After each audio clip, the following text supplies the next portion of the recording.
Welcome back to Can You Believe? I'm Brad Pomerance. Our interview with Dr. Shari Rabin is going so well that we decided to make this a two-parter. She, of course, is the author of this book. It's called The Jewish South. And what we learned in the first part of our discussion is that for a time, for several decades in the beginning of the American Republic, the South had the larger Jewish community as opposed to the North or the West. But by the time of the post-Civil War era, the Jewish community in the South was declining, but still strong and mighty. And so if we can pick up, let's talk about that post-Civil War era. Even though the community was not as large vis-a-vis its northern counterparts, we still see growth among Jewish communities in the South. Is that right, Dr. Rabin?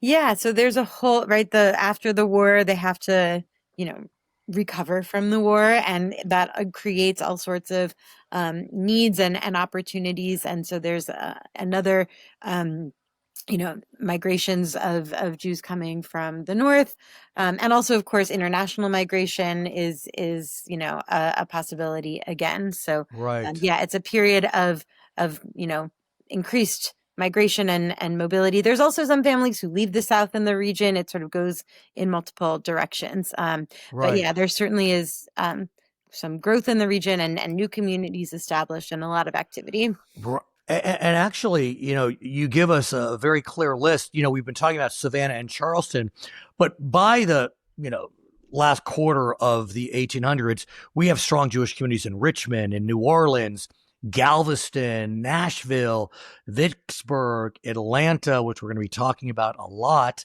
in a few moments. How did Jews in those cities see themselves? Were they white Southerners that just happened to be Jewish? Were they Jewish Southerners or Southern Jews? Yeah, I mean, if I, I I do. haven't Yeah, I done know. Yeah, I haven't done it's textual complicated. analysis to see how often they used those respective terms. I think they, were trying to, both be Jewish people and be, comfortable members of the communities that they lived in, which included, non-Jewish people, as well. So, yeah, that certainly they wanted to sort of be part of the communities, and they certainly acted and functioned for the most part as white community members and upwardly mobile community members in many cases.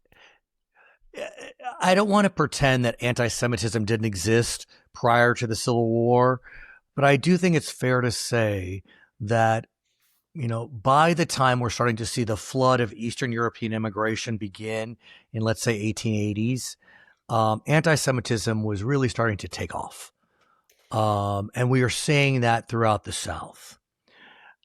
Could you give us a sense of what was happening in the late 1800s as it relates to Christian views of their Jewish neighbors?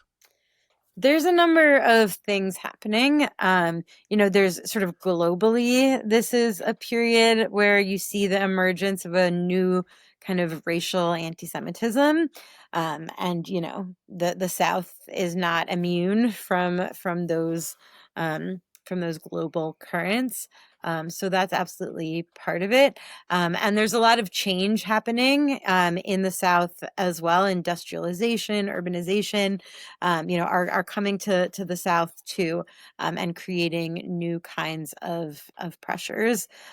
There's also, of course, this is the Reconstruction sort of politically in the South was an era of it was sort of a moment where they were working out what is the sort of configuration of Southern life going to be moving forward. And there was a period when it seemed like they were on a path towards racial equality, or at least, granting rights to formerly enslaved people.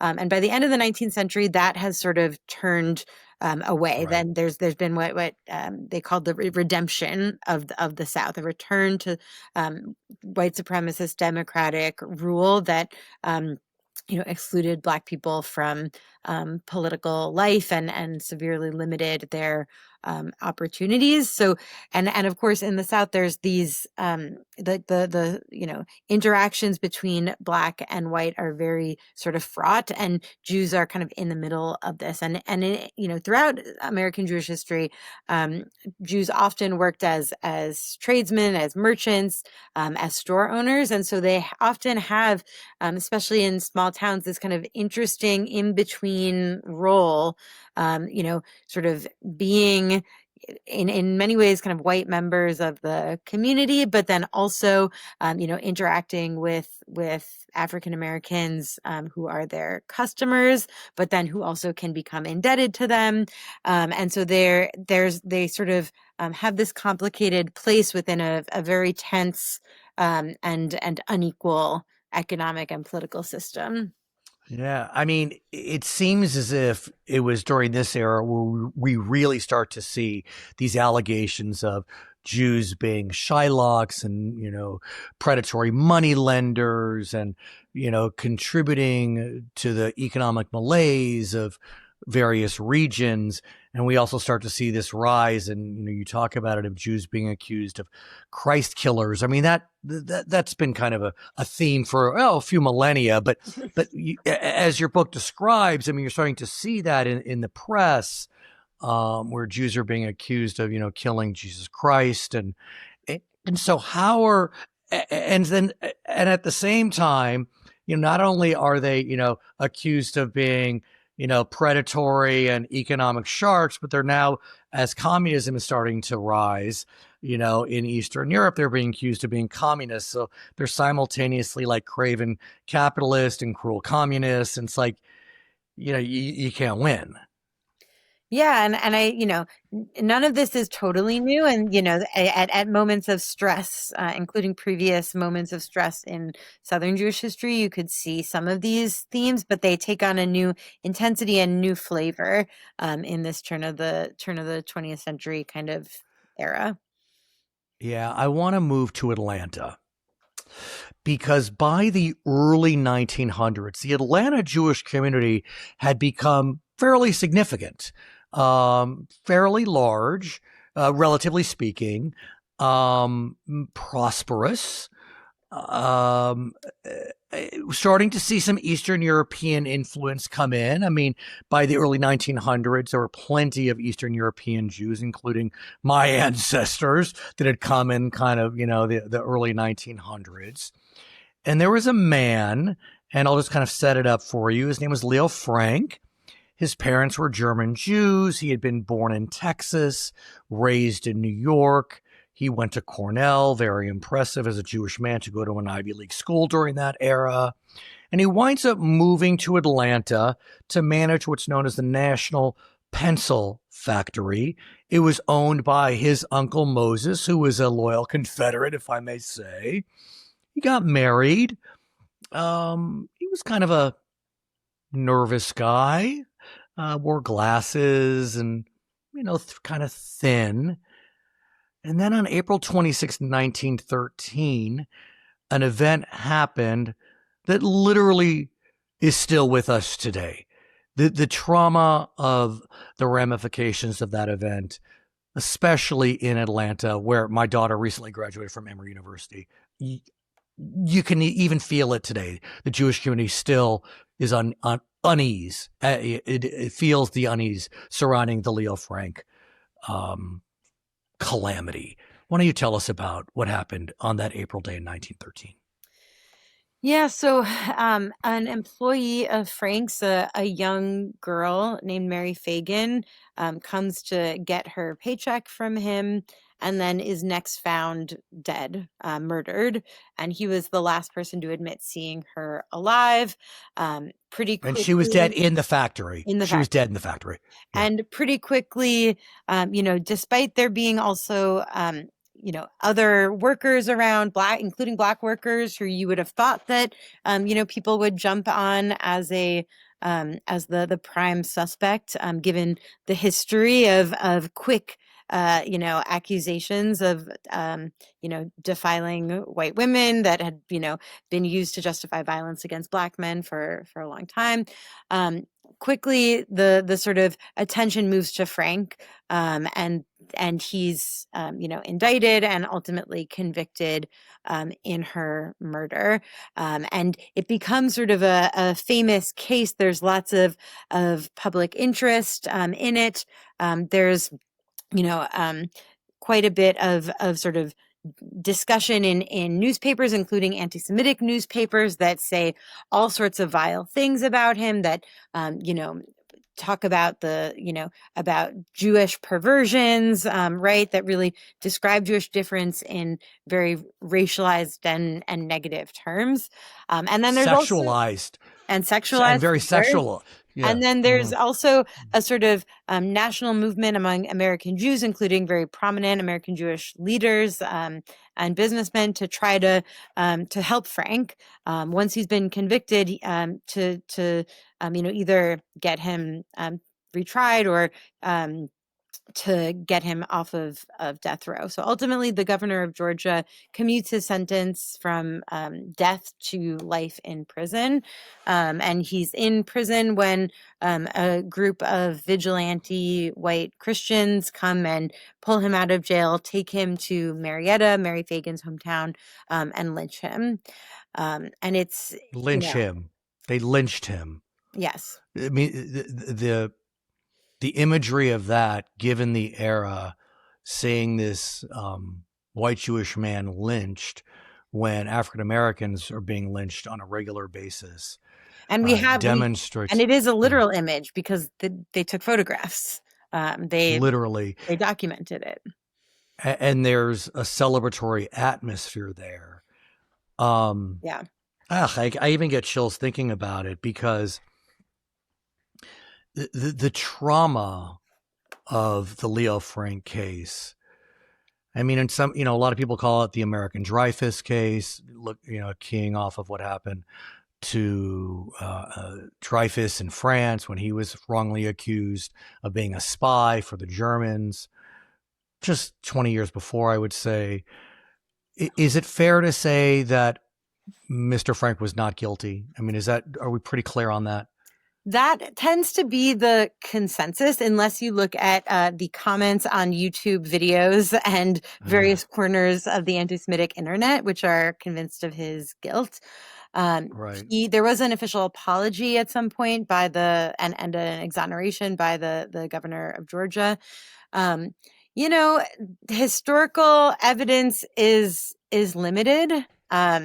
There's not overwhelming evidence, in either direction. But generally, the consensus has been that it's unlikely that he was the guilty party, or at least that it was likely that someone else might have done it. Right. Why is it that this case has captured the imagination? I mean, there's a play about it, a Broadway show about it. Why is it that it's captured the imagination of the modern era, and it's still so traumatic for Jewish families in Atlanta and beyond? I mean, it caught a lot of attention in its own time, right? So Oh, it's sure. Yeah. from the jump, it sort of, I think, spoke to some deep seated anxieties about social change, about difference. I think for Jews, what's sort of challenging about it is that you know it was a Jewish person who seemed to have done everything right, right, Right. who was, ticked all the right boxes for kind of belonging in the early 20th century South, and yet even that was not enough. And I think to save him from this constellation of events. And so I think it speaks to a deep sort of a deep instability within the sort of Jewish existence and experience in the South and in America more broadly. And it sort of like raises the question of is there ever full acceptance? Is there ever full belonging? Right. or there's always the possibility of things turning on a dime and leading to tragedy, and that's something Di- that di- we've unfortunately seen in later yeah. moments in American Jewish history too. So I want to push forward and move into kind of the pre-war era, pre-World War II era. And one thing you talk about in your book, which I thought was interesting, is that Nazi ideology was often compared to Jim Crow era laws and practices. And I don't think that's an unfair comparison, Professor Rabin. And there's no question that there were Southerners that were aware that perception was out there, including Jewish Southerners. What can you tell us about the challenges that those comparisons uh, presented for Jews in the South? Yeah, there's a great book about this topic by Dan Puckett that's specifically about Alabama. It's called In the Shadow of Hitler. And Ay, he ay, ay, ay. Yeah, Yeah. yeah, But it's yeah. it's a fascinating book, and he does a deep dive in the sort of Alabama newspapers, and black newspapers for sure saw the parallel, and for sure we're sort of making the case that we're fighting this there, we should be fighting this here. But yeah, white Christians were able to to divide their minds on the matter, to say no, what we have here is different. Black people are happy with their situation. It's a different thing. That there is bad. What we're doing here is not in the same category.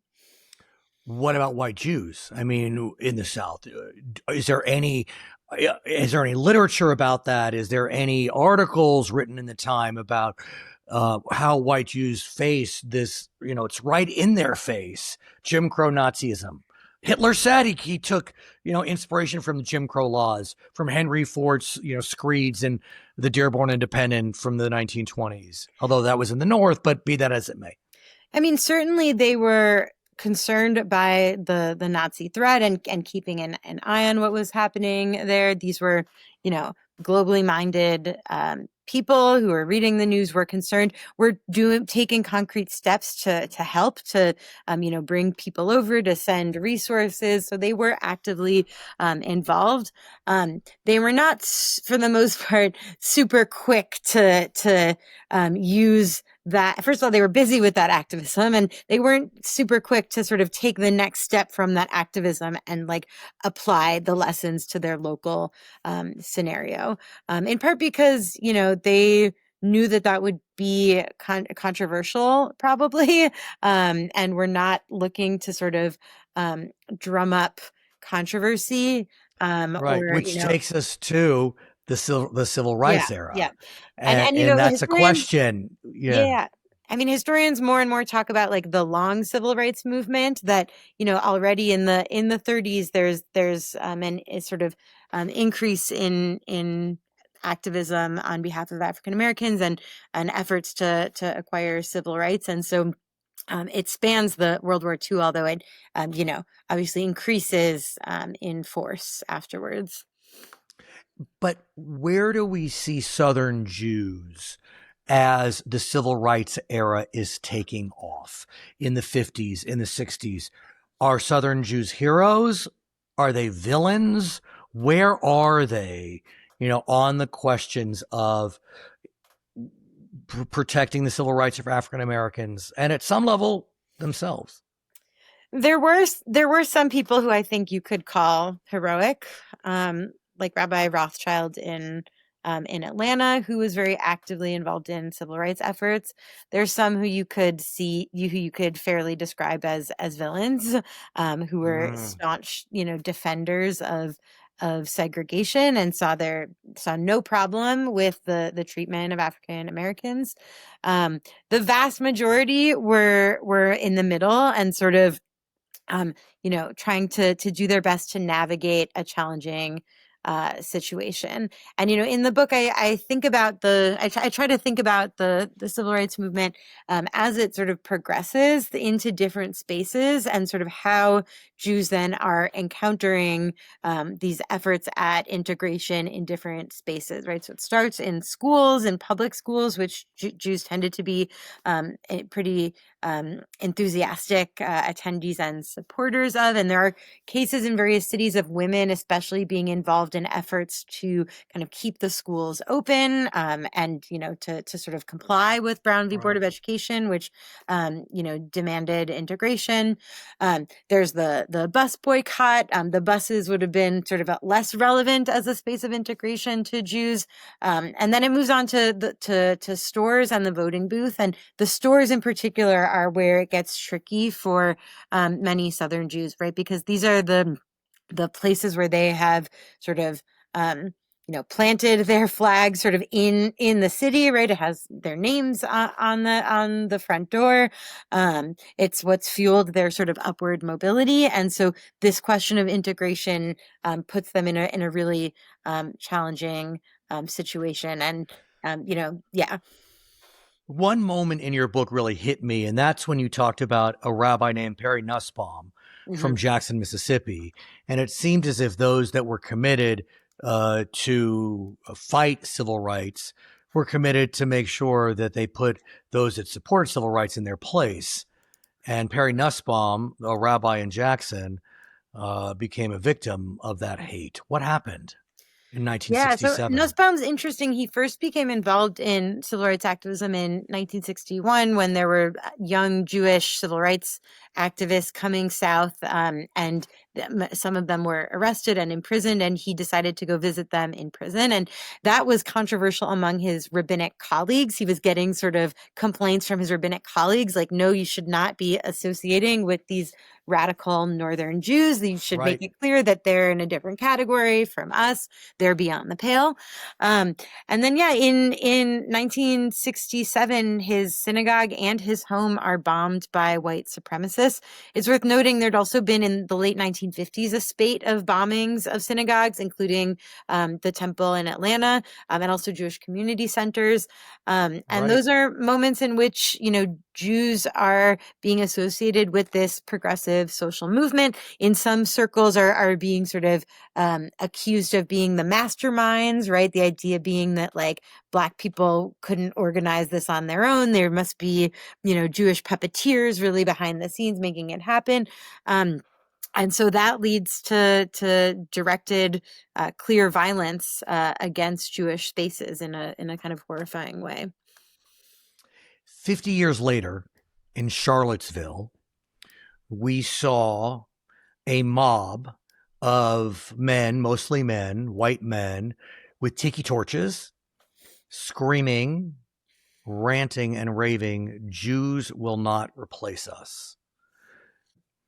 The irony of that is that in 1943, Jews in the South made up 4% of American Jewry, whereas by 2020, let's say, Jews in the South made up 27% of American Jewry. So American Jewry is growing dramatically at the end of the 20th and into the 21st century. And yet in Charlottesville, we see, it's pulled right from, from Vienna or Berlin, 1943. Yeah, Talk to us about the impact of Charlottesville. Yeah, to me, the irony there too is that this, they marched by the synagogue in Charlottesville, which, there's been a Jewish presence in Charlottesville since before the Civil War, right? So to me, the sort of, there you have it, yeah. That sort of juxtaposition is really is ironic and is ironic. I end the book by talking a little bit about this and how it sort of speaks to this sort of continued ambivalence about the place of Jews in the South and in America more broadly. That there's this long history, these all of these ways in which Jews become white Southerners like others, and yet there's sort of this thread of suspicion and antagonism that sort of is present, and that can, in moments of stress and pressure, sort of bubble up and threaten these communities yet again. Is that unique to the South, or is that an American problem, I think or it's a an little of both? American. I think it's an American problem, and I think my take on why the South is important and interesting to think about in terms of American Jewish history more broadly is I think you can just see some of these dynamics more clearly in the South. They're dynamics that are everywhere, but the South sort of puts them in front of your face in a way that is instructive. Dr. Rabin, I so enjoyed your book. I Thank you. highlighted it. As you can see, I am that nerd. And let me say this for our listeners and viewers, it's very accessible. It's very, very accessible. It's like if you were a pretty good 11th grade AP US history student, you're good with this. Even if you weren't in AP US history, you're good with this. I would urge you to read it. I mean, I read it it was like over a weekend. And even though I'm not from the South, I found it to be just fascinating, and you kind of said it. It's a look. It's a peek into the American Jewish experience, and for some reason, it just comes alive. When you think about Charleston, Savannah, New Orleans, Atlanta, and now Charlottesville. Thank you for writing it. Thank you for Thank writing you, it. Brad. She is Dr. Shari Rabin. She's a professor at Oberlin College. My name is Brad Pomerance. We thank you so much for joining us on Can You Believe?